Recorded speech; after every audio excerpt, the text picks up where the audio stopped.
railings can be inserted in both floor plan view and in 3D view. If you need to insert a handrail on a wall, you can easily insert it in plan view, but if you need to insert a railing along a staircase, the best thing to do is insert it in the 3D view.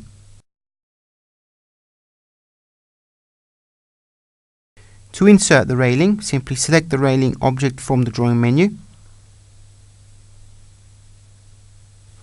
And once we have identified the start point of our railing, we can fix it into position by clicking on the highlighted snap points supplied by the stairs object.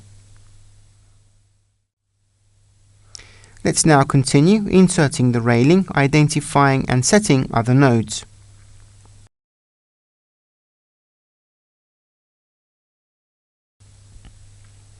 Working in 3D view, notice how we can model the railing following the various ramps that form the staircase.